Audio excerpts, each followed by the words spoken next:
Assalamualaikum warahmatullahi wabarakatuh. Halo kawan pajak. Kita berjumpa lagi di Pokaru Podcast Pajak Gambir 1.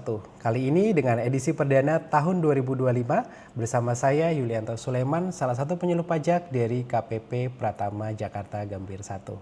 Nah, baik kawan pajak, di edisi perdana Pokaru 2025 ini saya akan membahas terkait tips dan triksnya nih untuk kawan pajak sekalian dalam menghadapi Cortex. Nah, namun kawan pajak, untuk tips dan triksnya untuk menghadapi Cortex, untuk kali ini saya akan menginformasikan untuk wajib pajak instansi pemerintah. Nah, mungkin tidak semua kawan pajak bisa relate ya dengan apa yang akan saya sampaikan. Tapi kalau misalnya memang kawan pajak ingin menyaksikan seri-seri Pokaru untuk tahun 2025 ini, kami akan banyak memberikan informasi terkait tips and triksnya untuk Cortex. Nah, untuk edisi 1 kita akan membahas terkait instansi pemerintah. Nah, namun sebelumnya jangan lupa untuk memfollow Instagram kita ya kawan pajak, karena banyak informasi-informasi perpajakan yang juga akan kita sampaikan di Instagram pajak JKT Gambir 1. Nah, kawan pajak sekalian, untuk tips yang pertama terkait instansi pemerintah itu adalah tentu saja pada saat kawan pajak pertama kali login. Nah, pada saat pertama kali login, kawan pajak tentu saja akan memberikan role access. Nah, seperti yang kawan pajak ketahui, untuk role access untuk Cortex ini, yang pertama kali login itu tentu saja instansi pemerintahnya. Nah, login instansi pemerintah itu bagaimana? Tentu saja login dengan akun instansi pemerintahnya, dengan NPWP instansi pemerintahnya.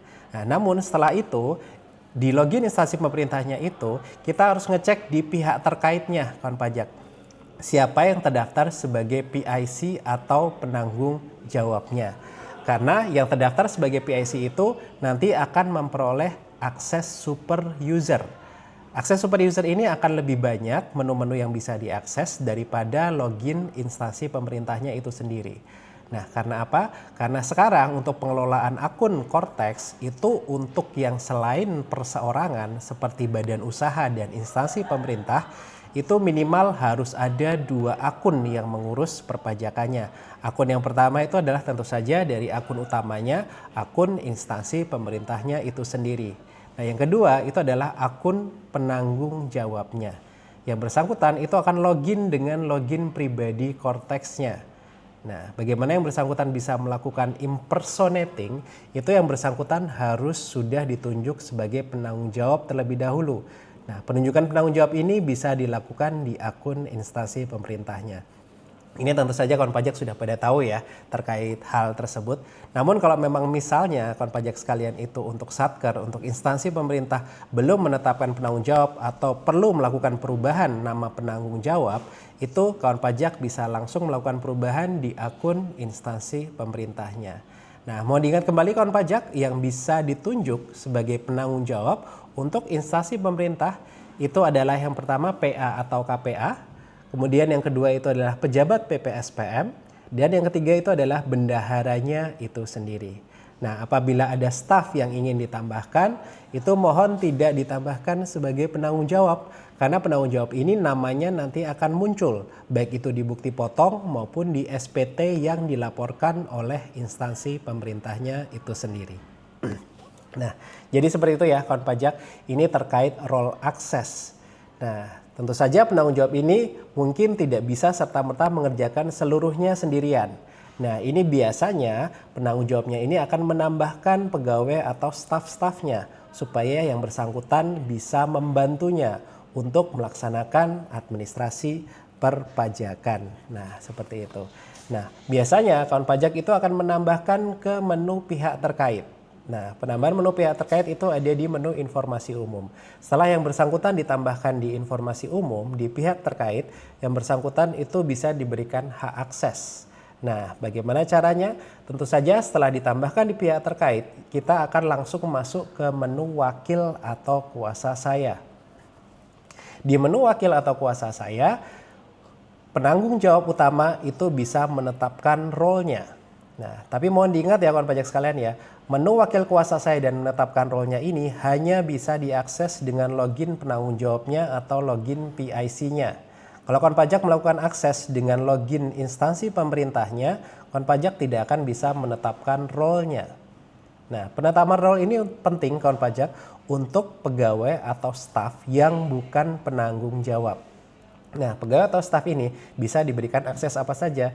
Secara mudah itu ada dua akses ya kawan pajak ya. Ada dua akses. Yang pertama itu akses drafter dan yang kedua itu adalah akses signer.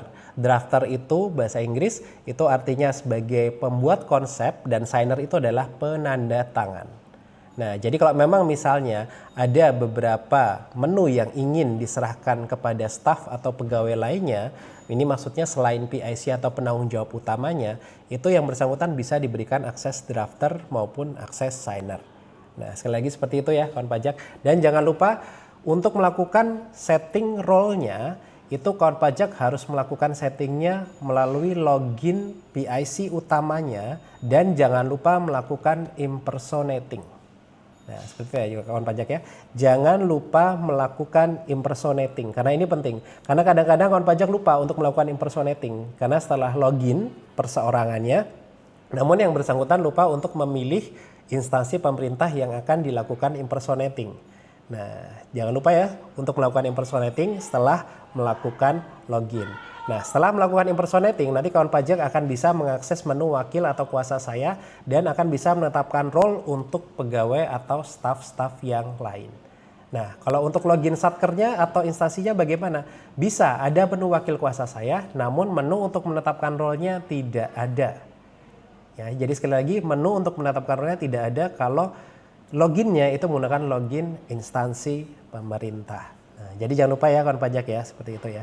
Nah, setelah melakukan penetapan role, itu tentu saja di situ kawan pajak akan ada drop down list-nya.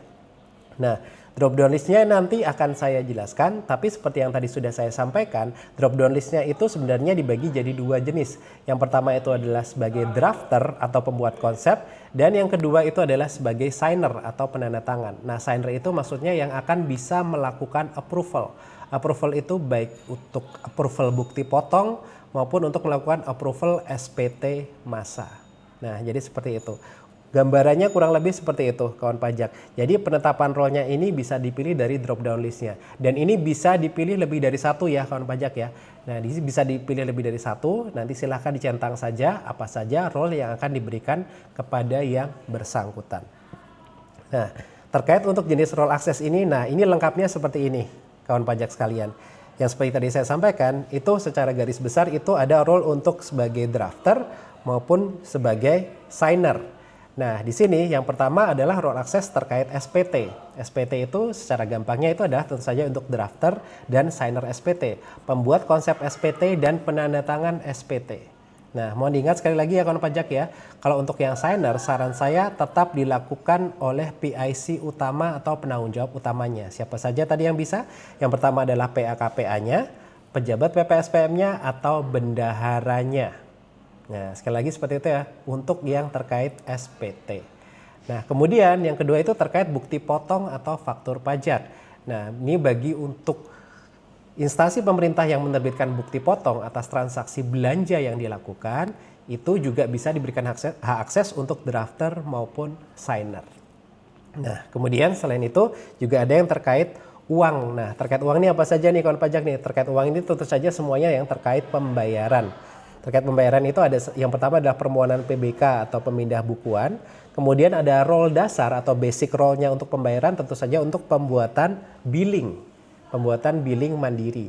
Kemudian ada permohonan, bisa mengajukan permohonan pengembalian pendahuluan, kemudian permohonan imbalan bunga, dan permohonan PPh DTP atas penghasilan PDAM. Nah, kemudian setelah itu tentu saja ada yang terkait registrasi. Registrasi ini terkait administrasi perubahan data atau datanya wajib pajak itu sendiri. Yang pertama itu tentu saja untuk perubahan data, kemudian untuk pencabutan atau penghapusan NPWP, dan kemudian terkait untuk penunjukan atau pencabutan pemotong atau pemungut PPh ataupun PPN.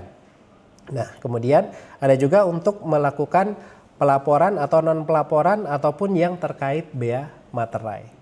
Nah, jadi seperti itu. Untuk yang terkait registrasi ini kawan pajak, ini untuk administrasi untuk perubahan profil ya. Sekali lagi, ini untuk perubahan profil.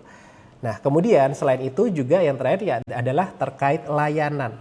Nah, karena seperti yang kawan pajak ketahui, beberapa administrasi perpajakan itu secara mudah sudah bisa dilakukan di Cortex. Nah, layanan administrasi apa saja? Nah, itu layanan administrasi yang bisa diakses di menu Cortex-nya itu sendiri, kawan pajak. Untuk contohnya itu adalah melakukan permohonan untuk pemberian informasi surat keterangan konfirmasi status wajib pajak misalnya. Nah, contohnya seperti itu. Itu bisa langsung diakses di Cortex, ataupun permohonan surat keterangan bebas SKB ataupun surat keterangan tidak dipungut. Nah, itu juga nantinya akan bisa diakses di Cortex. Tapi untuk SKTD belum bisa diakses di Cortex ya kawan pajak ya. Untuk SKTD sampai dengan bulan Maret ini hanya masih bisa dilakukan di DJP online. Tapi nantinya akan bisa kawan pajak seperti itu.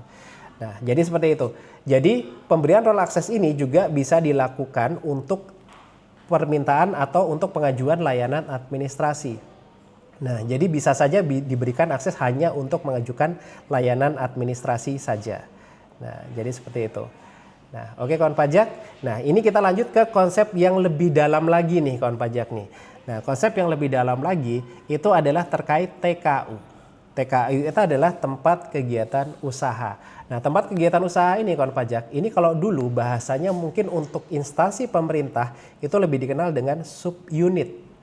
Nah, karena instansi pemerintah kan tidak mengenal yang namanya instansi pemerintah cabang ya kalau untuk badan usaha. Nah, tapi kalau untuk instansi pemerintah itu menggunakan istilah subunit. Nah, di subunit ini sebenarnya diberikan akses untuk bisa melakukan contohnya untuk pembuatan billing atau melakukan pembuatan bukti potong. Namun biasanya ini untuk subunit ini memang diberikan akses untuk membantu pembuatan bukti potong yang memang banyak. Nah, bagaimana sekarang di Cortex? Nah, di Cortex ini juga sudah diakomodir kawan pajak untuk bisa men-setting subunit. Nah, subunit ini sekarang istilahnya itu adalah istilahnya TKU atau ID TKU kalau untuk identitasnya. Nah, jadi TKU ini itu adalah cabang atau subunit dari satker yang utamanya yang membuat subunit itu sendiri. Nah, jadi bedanya ini posisinya kalau yang bersangkutan itu ada di unit pusatnya, itu artinya yang bersangkutan itu adalah yang bekerja di unit utamanya. Nah, kalau untuk yang subunit itu yang bersangkutan itu berarti berada di unit yang ada di bawahnya, yang mungkin tidak bekerja langsung di unit utamanya. Nah, di sini ini kita akan nanti bisa membagi role access untuk subunit yang ada di bawah instansi utamanya kawan pajak. Nah, jadi tenang saja, untuk menu subunit ini sebenarnya mirip dengan yang lama, cuman tentu saja sekarang sudah diakomodir untuk melalui Cortex. Nah, jadi seperti itu. Bagaimana caranya? Nah, nanti saya akan jelaskan kawan pajak terkait bagaimana caranya men-setting subunit. Nah, namun saya izin menjelaskan terkait role access. Nah, seperti yang tadi saya sampaikan kawan pajak, role access itu dibagi jadi dua secara umum. Yang pertama adalah untuk drafter, yang kedua itu adalah terkait penandatangan atau signer. Nah, ini kalau terkait bukti potong, terkait SPT, ini dan juga terkait faktur pajak, ini dibagi jadi dua role tersebut, role signer maupun role drafter. Role drafter hanya akan bisa membuat konsep saja. Dan yang bersangkutan hanya akan bisa melihat data-data konsep bukti potong, konsep faktur maupun konsep SPT. Yang bersangkutan tidak akan bisa melihat bukti potong ataupun SPT yang sudah dilaporkan. Yang bisa melihatnya hanya yang diberikan akses signer. Nah, tapi nanti kalau memang ke depannya akan diberikan akses paling tidak bisa untuk melihat, nah nanti kawan pajak mungkin bisa mencoba untuk mengaksesnya. Bagi yang diberikan akses drafter, itu silakan kawan pajak coba melihat apakah kawan pajak bisa mengakses ataupun melihat data bukti potong yang sudah dibuat dan sudah diterbitkan, dan data SPT yang sudah dilaporkan. Nah, nanti kedepannya sepertinya nanti untuk drafter pun akan tetap bisa melihat semuanya ya, kawan pajak. Nah, namun untuk sementara ini mungkin untuk drafter itu ada beberapa yang hanya memang bisa melihat konsep bukti potong maupun konsep SPT-nya saja. Nah, jadi seperti itu. Nah, kalau memang mau diberikan akses yang lebih, itu bisa diberikan akses signer. Tapi mohon diingat ya kawan pajak ya, pada saat yang bersangkutan diberikan akses signer, pada saat misalnya ada pegawai A diberikan akses signer dan yang bersangkutan melakukan impersonating untuk memberikan atau untuk menerbitkan bukti potong ataupun untuk melaporkan SPT, nah nanti nama yang bersangkutan itu yang akan muncul. Nama yang bersangkutan itu yang akan muncul di SPT-nya maupun di bukti potongnya. Jadi seperti itu. Nah, mohon diingat ya kawan pajak ya, untuk pemberian role signer ini mohon berhati-hati. Dan jangan lupa pastikan informasikan kepada yang bersangkutan kalau memang yang bersangkutan diberikan akses signer. Nah, jadi seperti itu. Nah, ini informasi terkait role akses itu apa saja. Di sini ada kawan pajak. Nanti kawan pajak bisa lihat dan bisa baca sendiri di situ. Tapi utamanya itu adalah untuk drafter dan untuk signer. Nah, kemudian untuk pembayaran seperti yang tadi saya disampaikan itu yang terkait uang ya kawan pajak ya. Ini tentu saja untuk pembuatan billing, untuk pengajuan pemindah bukuan, kemudian juga untuk pengajuan permohonan imbalan bunga maupun untuk pengajuan-pengajuan lainnya yang terkait pembayaran. Nah, kemudian di sini adalah untuk yang administrasi profil wajib pajak. Yang seperti tadi saya sampaikan, itu profil ini untuk melakukan perubahan profil, untuk melakukan perubahan data pihak terkait, alamat, dan lain-lain, itu juga bisa diberikan role aksesnya. Nah, namun mohon diingat kawan pajak untuk penanggung jawab utamanya itu bisa melakukan akses untuk seluruh menunya. Nah, jadi seperti itu, bisa melakukan akses untuk seluruh menunya. Nah, tapi kalau untuk login instansi pemerintahnya itu tidak semuanya. Tidak semuanya. Terutama ini di sini tidak ada akses signernya. Jadi yang untuk login instansi pemerintah sekali lagi tidak ada akses untuk melakukan pelaporan dan melakukan penerbitan bukti potong. Karena yang menerbitkan harus PIC-nya. Karena yang melaporkan harus penanggung jawabnya. Karena yang bersangkutan nanti akan melakukan approval untuk melakukan pelaporan maupun penerbitan. Nah, jadi seperti itu. Dan untuk yang layanan ini nanti tentu saja secara umum ini biasanya akan diajukan oleh penanggung jawab utamanya. Karena untuk permohonan layanan administrasi ini tidak bisa diajukan di login instansi pemerintahnya atau satkernya. Harus login PIC atau penanggung jawab dan atau login yang diberikan akses untuk bisa mengajukan layanan administrasi perpajakan. Nah, jadi mohon diingat ya kawan pajak ya, kalau mau mengajukan layanan administrasi itu harus PIC atau penanggung jawab utamanya atau yang diberikan akses untuk bisa mengajukan permohonan layanan administrasi. Oke kawan pajak, kita sekarang udah mulai ngomongin yang terkait TKU ini, pembagian akses dari yang pusat kepada untuk TKU tempat kegiatan usaha atau subunit yang ada di bawahnya. Nah, di sini kawan pajak bisa melihat ya, secara bagan sebenarnya untuk pusat dan TKU cabang atau dalam hal ini subunit, ini sebenarnya memang beda aksesnya. Pusat itu bisa melihat ke bawah untuk seluruh subunitnya. Nah, jadi seperti itu. Bisa melihat ke bawah untuk seluruh subunitnya. Namun, kalau untuk subunit yang ada di bawahnya, itu tidak bisa melihat untuk bukti potong atau data-data yang ada di pusat, maupun untuk TKU atau subunit lainnya. Nah, jadi di situ kawan pajak bisa melihat bahwa role akses untuk subunit ini memang lebih terbatas. Bahkan hanya akan bisa melihat data-data bukti potong yang dibuat di subunitnya sendiri. Nah, jadi seperti itu. Dia tidak bisa ngintip untuk subunit lain. Atau dalam hal ini misalnya tidak bisa ngintip untuk cabang lain kalau untuk badan usaha. Nah, jadi ini bisa dilakukan penyetingan supaya TKU atau tempat kegiatan usaha yang ada di bawah atau subunit istilahnya itu tidak bisa saling mengintip data yang diinput masing-masing. Namun, kalau memang diberikan role akses pusat, nah untuk yang pusat ini bisa melihat seluruhnya ke bawah. Nah, jadi seperti itu. Mohon diingat ya kawan pajak ya, ini untuk subunit atau TKU ini tidak akan bisa saling mengintip dan tidak akan bisa melihat data bukti potong yang ada di pusat. Namun yang bersangkutan hanya akan bisa melihat data-data yang ada di subunitnya yang bersangkutan. Nah, di sini kawan pajak ini gambarannya akan mungkin lebih jelas lagi nih ya di sini ya. Kalau misalnya ada TKU yang pertama atau cabang yang pertama, itu yang bersangkutan itu hanya akan bisa melihat data-data yang dibuat di TKU pertama tersebut. Nah, kemudian di cabang kedua atau TKU kedua yang bersangkutan juga hanya akan bisa melihat data-data yang dibuat di ID TKU yang kedua tersebut. Nah, walaupun mungkin role aksesnya sama ya, kawan pajak, misalnya sebagai drafter maupun sebagai signer, itu yang bersangkutan nanti posisinya itu tetap tidak akan bisa mengintip untuk TKU yang sebelahnya maupun yang pusatnya. Nah, jadi bedanya di situ ya, kawan pajak ya. Jadi di sini memang subunit ini akan lebih dibatasi supaya tidak bisa melihat data di atasnya maupun data yang ada subunit di subunit lainnya. Kalau memang tidak diperlukan untuk melakukan pemisahan ataupun istilahnya di sini supaya tidak bisa saling ngintip ya, kawan pajak ya, itu silahkan daftarkan semuanya sebagai penanggung jawab di akun instansi pemerintah utamanya. Jadi tidak perlu ada subunitnya. Tapi kalau memang secara kenyataan memang ada subunitnya, kalau saya sarankan silahkan buat akun-akun subunitnya. Nah, seperti itu.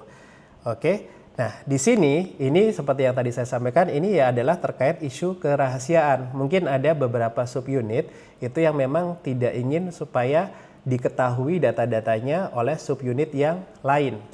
Nah, jadi supaya isu kerahasiaan ini terjaga, jadi dibuatlah subunit-subunit itu hanya bisa melihat data masing-masing. Nah, namun untuk subunit ini, kawan pajak, tidak juga harus misalnya ada subunit A, subunit B, subunit C, itu kalau memang secara realnya hanya adanya yang subunit A, B, dan C-nya itu. Bisa saja ini juga untuk memisahkan hak akses atau role akses juga. Jadi misalnya di manajemen pusatnya, itu juga ada dibagi manajemen 1, manajemen 2, itu juga bisa dibuatkan TKU-nya. Nah, jadi di situ bisa dibuatkan cabangnya atau subunitnya, walaupun sebenarnya itu secara real bukan subunit. Ini maksudnya hanya untuk menjaga supaya yang bersangkutan hanya akan bisa melihat data-data yang dia buat sendiri. Jadi artinya ini bukan berarti yang bersangkutan itu secara real adalah subunit, tapi yang bersangkutan itu memang diberikan role akses dan hanya akan diberikan akses untuk melihat data-data yang dia input sendiri. Nah, jadi di situ. Jadi sekali lagi tidak harus secara real ada subunitnya. Jadi bisa saja misalnya subunitnya itu secara real ada 5, tapi ternyata akun subunitnya ada 10. Karena apa? Mungkin di subunitnya itu dibagi 2 lagi. Atau mungkin ada beberapa subunit yang ternyata itu adalah unit yang ada di pusat, namun diberikan akses seperti seolah-olah subunit. Supaya apa? Supaya tidak bisa saling melihat ataupun tidak bisa melihat data yang ada di pusatnya. Nah, jadi seperti itu. Dan untuk penetapan role-nya, ini mirip seperti penetapan role secara umum yang ada di utamanya atau di pusatnya ya, kawan pajak ya. Jadi bisa diberikan role untuk drafter, signer, untuk terkait pembayaran, untuk layanan administrasi, maupun untuk layanan perubahan profil wajib pajak. Jadi mirip. Tapi sekali lagi, ini biasanya kalau subunit itu hanya akan diberikan akses untuk role drafter bukti potong saja. Atau kalau memang instansi pemerintahannya itu bentuknya BLU atau PKP, itu mungkin bisa juga diberikan akses untuk pembuatan faktur. Nah, jadi seperti itu. Nah, saya juga mohon izin mengingatkan sekali lagi nih kawan pajak, bagi untuk instansi pemerintah yang bisa menjadi PKP, itu mayoritas pada umumnya itu adalah BLU, Badan Layanan Umum yang melakukan penyerahan barang ataupun jasa. Selain tentu saja barang atau jasa yang memang harus disediakan oleh pemerintah. Nah, jadi seperti itu. Oke, kawan pajak sekalian, nah bagaimana caranya untuk bisa men-setting TKU atau tempat kegiatan usaha? Nah, ini yang kadang-kadang masih sering pada bingung ya, kawan pajak ya. Ini kita nambahin TKU atau subunitnya di mana? Ini di menu yang sama dengan kawan pajak kalau memang mau melakukan penambahan pihak terkait. Yaitu diklik informasi umum terlebih dahulu, kemudian diklik edit, kemudian kawan pajak. Nah, bedanya kalau kawan pajak biasanya melakukan perubahan atau penambahan data pihak terkait di menu pihak terkait, untuk TKU ini ada di menu tempat kegiatan usaha atau subunit. Nah, di sini kawan pajak bisa melakukan administrasi penambahan subunitnya. Nah, penambahan subunitnya ini bisa dilakukan lebih dari satu, yang seperti tadi tidak ada batasannya ya kawan pajak ya. Silahkan klik tambah untuk menambahkan subunitnya. Jangan lupa kawan pajak, untuk menambahkan subunitnya itu kawan pajak harus mengklik atau membuka menu TKU atau tempat kegiatan usaha atau subunitnya. Nah, kemudian nanti kawan pajak akan diminta untuk menambahkan data-data yang ada di situ. Nah, NITKU-nya itu akan otomatis muncul. Kemudian untuk jenis TKU-nya, itu kawan pajak bisa menamai subunit itu sesuai dengan namanya atau mungkin mau diberi nama apapun. Seperti itu ya, kawan pajak. Kemudian KLU-nya itu klasifikasi lapangan usahanya juga bisa dipilih. KLU-nya misalnya apa gitu. Jadi kawan pajak bisa mendaftarkan kalau memang untuk instansi ini biasa KLU-nya sama ya kawan pajak ya. Nah, kemudian untuk PIC TKU. Nah, di sini kawan pajak bisa juga menambahkan PIC TKU. Bedanya dengan PIC penanggung jawab utama, PIC TKU ini bisa ditambahkan lebih dari satu. Yang perlu dilakukan apa? Silakan masukkan NIK-nya, kemudian silakan tekan enter. Nanti yang bersangkutan NIK-nya itu akan muncul di bawah, di tabel bawahnya. Nanti yang bersangkutan kalau sudah muncul di bawah itu artinya yang bersangkutan sudah didaftarkan sebagai PIC TKU-nya. Nanti kalau mau ditambahkan silahkan masukkan NIK yang baru lagi setelah sukses muncul di tabel yang bawah. Nah, seperti itu. Dan sekali lagi, bedanya dengan PIC penanggung jawab utama yang hanya boleh satu, PIC TKU ini boleh lebih dari satu. Jadi bisa langsung ditambahkan 2 atau 3 PIC TKU. Dan jangan lupa kawan pajak untuk menambahkannya silahkan masukkan NIK-nya. Gunakan NIK 16 digit ya kawan pajak ya. Kalau memang misalnya nama yang bersangkutan itu tidak muncul, kemungkinan yang bersangkutan belum melakukan aktivasi NIK-nya supaya bisa digunakan di Kortex, ataupun mungkin juga belum melakukan pemadanan NIK ke NPWP-nya. Nah, kalau kasusnya seperti itu bagaimana? Nah, diingatkan sekali lagi, kalau untuk pemadanan NIK NPWP itu hanya bisa dilakukan di kantor pajak kalau memang sudah tahun 2025 ini. Karena pemadanan secara mandiri NIK NPWP hanya bisa dilakukan sampai dengan 31 Desember 2024. Nah, mulai Januari 2025 kalau misalnya belum melakukan pemadanan, kawan pajak harus datang ke kantor pajak terdekat. Kalau misalnya belum melakukan aktivasi, silakan yang bersangkutan untuk melakukan registrasi terlebih dahulu supaya NIK-nya bisa digunakan di aplikasi Kortex baik itu secara pribadi maupun didaftarkan sebagai penanggung jawab ataupun staf ataupun yang lainnya. Nah, jadi seperti itu ya kawan pajak ya. Oke, kemudian setelah itu tentu saja untuk menambahkan alamatnya. Kalau memang alamatnya sama dengan yang pusat bagaimana? Tidak masalah kawan pajak. Jadi misalnya alamatnya itu sama dengan alamat pusatnya. Artinya kawan pajak sekalian nanti kondisinya itu tentu saja alamatnya sama persis dengan alamat utamanya. Nah, kemudian setelah itu kalau memang sudah, kemudian jangan lupa untuk menandai datanya atau istilahnya ini tagging ya kawan pajak ya. Ini posisinya misalnya ada di mana. Tapi sekali lagi taggingnya ini sebenarnya kadang-kadang bisa jadi wajib, kadang-kadang tidak wajib. Nah, biasanya ini awal-awal biasanya bisa di skip atau bisa dilewati. Cuman terakhir-terakhir sepertinya dia meminta untuk dilakukan tagging. Jadi kawan pajak jangan lupa untuk tagging datanya seperti itu. Oke, kawan pajak sekalian, setelah di datanya itu dilengkapi, jangan lupa turun ke bawah, scroll ke bawah terus supaya kawan pajak bisa melakukan penyimpanan datanya. Nah, kalau belum tersimpan, ini nanti ID TKU-nya atau identitas tempat kegiatan usaha subunitnya ini belum masuk atau belum terupdate, kawan pajak. Jadi, mohon diingat untuk tidak lupa menyimpan datanya yang sudah di-input. Nah, setelah disimpan, nanti tentu saja kawan pajak akan muncul di yang PIC TKU yang sudah ditambahkan, itu nanti akan muncul di daftar wakil atau kuasa saya. Nah, di situ kawan pajak PIC utamanya, sekali lagi PIC utamanya atau penanggung jawabnya itu bisa menetapkan role-nya. Nah, jadi di situ kawan pajak. Perbedaannya dengan penambahan pihak terkait, ini ditambahkannya di menu TKU atau menu subunit. Nah, jika ditambahkan di menu subunit, yang bersangkutan aksesnya akan lebih terbatas. Nah, perbedaannya seperti itu. Nah, ini kawan pajak untuk membedakan antara TKU dengan NPWP cabang.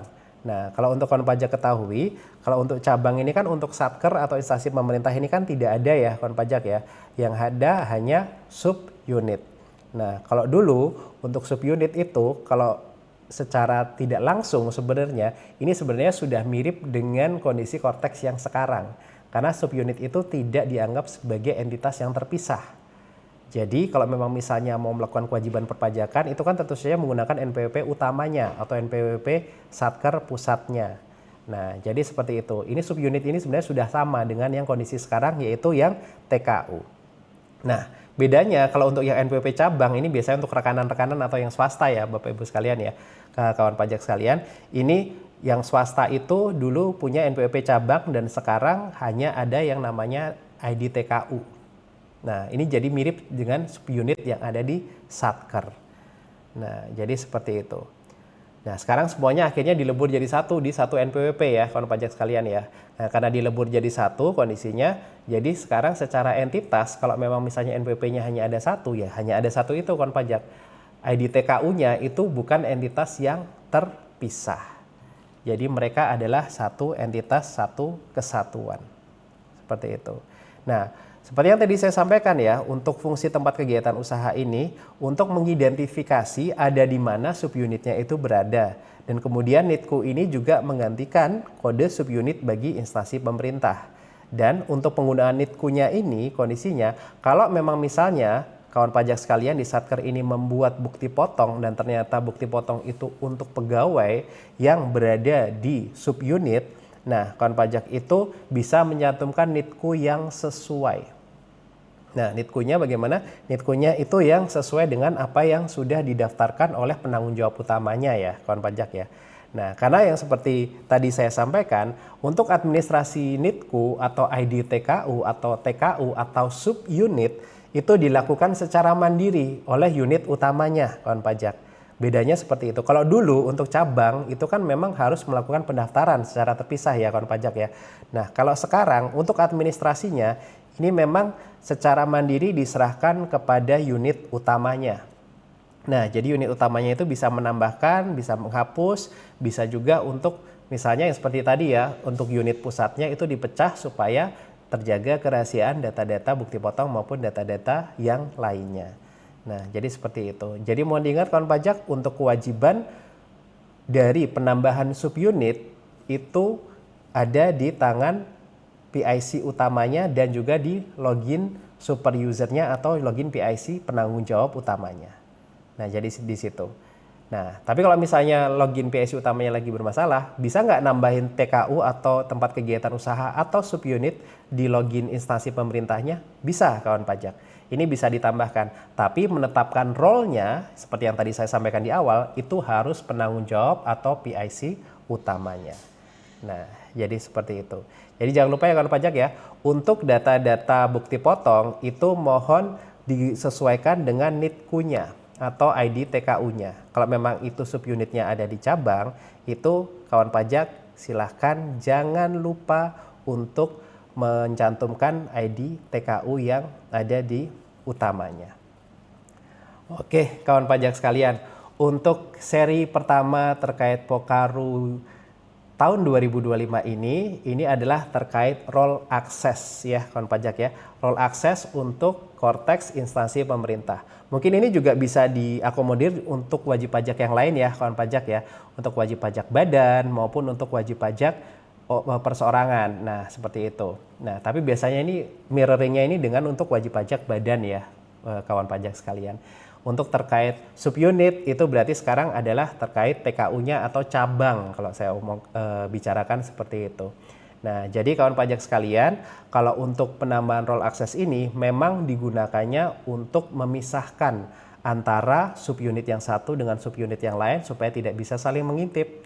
Nah, jadi misalnya kalau misalnya di swasta untuk badan usaha itu misalnya juga antara cabang satu dengan cabang yang lain itu supaya tidak bisa melihat data bukti potong maupun data faktur yang dibuat di cabang-cabangnya. Nah, jadi bisa dibuat role access sesuai dengan ID TKU atau tempat kegiatan usaha dari masing-masing cabangnya. Nah, jadi seperti itu ya kawan pajak ya. Nah, kalau untuk subunit Satkernya itu juga bisa melakukan seperti itu. Tapi biasanya kan Satker kan di sini kan tidak berusaha untuk menutupi ya. Maksudnya tidak berusaha untuk ya udah deh subunitnya tidak bisa saling melihat gitu ya. Tapi kalau memang mau di setting supaya tidak bisa saling melihat, itu sudah diberikan caranya yaitu dengan memisahkan ID TKU-nya. Nah, tapi mohon diingat ya kawan pajak ya, pada saat menambahkan PIC TKU-nya, PIC dari tempat kegiatan usaha subunitnya itu jangan yang bersangkutan ditambahkan di pihak terkait yang ada di NPWP pusatnya. Karena kalau yang bersangkutan ditambahkan di pihak terkait NPWP pusatnya, yang bersangkutan itu dianggap sebagai pegawai pusat. Kalau yang bersangkutan dianggap sebagai pegawai pusat, maka yang bersangkutan tentu saja punya akses NPWP pusat. Artinya yang bersangkutan bisa melihat semua bukti potong, bisa melihat semua data faktur, dan bisa melihat semua SPT-nya. Nah, jadi mohon diingat bedanya di situ ya kawan pajak ya. Menunya ada di menu TKU. Menu TKU, menu menambahkan tempat kegiatan usaha atau subunit, bukan di menu pihak terkait. Nah, bedanya di situ. Nah, oke kawan pajak sekalian, sebelum saya menutup Pokaru edisi perdana di tahun 2025 ini, saya akan memberikan teaser nih untuk edisi selanjutnya. Nah, edisi selanjutnya masih tips and tricks terkait korteks instansi pemerintah. Nah, korteks instansi pemerintah yang kedua yang akan saya bahas nantinya itu adalah terkait pembayaran. Nah, jadi pembayaran itu kalau untuk instansi pemerintah itu ada yang pembayaran dengan mekanisme langsung dan pembayaran melalui mekanisme uang persediaan. Nah, sejak PMK 81 tahun 2024 ini berlaku, tentu saja mekanisme pembayaran ini sudah berubah ya kawan pajak ya, terutama untuk instansi pemerintah. Mungkin banyak yang bingung, banyak yang ragu, banyak yang nggak ngerti caranya gimana sekarang. Nah, itu nanti jangan lupa untuk mengikuti acara Pokaru selanjutnya nih kawan pajak ya. Pokaru selanjutnya kita akan membahas tips and tricksnya terkait pembayaran yang dilakukan oleh instansi pemerintah. Oke kawan pajak sekalian, sekali lagi jangan lupa untuk ikuti Pokaru kita selanjutnya. Saya ucapkan terima kasih nih yang sudah nonton untuk Pokaru edisi perdana terkait role akses yang bisa ditetapkan oleh instansi pemerintah. Oke kawan pajak sekalian, sebelum saya undur diri, sekali lagi saya ucapkan terima kasih sudah menonton video kita di di channel KPP Pratama Jakarta Gambir 1. Jangan lupa untuk follow Instagram kita ya di @pajakjktgambir1. Dan sekali lagi saya Yulianto Sulaiman pamit dari edisi Pokaru perdana ini, semoga bisa memberikan informasi yang berguna kepada kawan pajak sekalian. Oke kawan pajak sekalian, untuk Pokaru kali ini saya tutup dengan wassalamualaikum warahmatullahi wabarakatuh. Sampai jumpa kembali ya kawan pajak di Pokaru selanjutnya.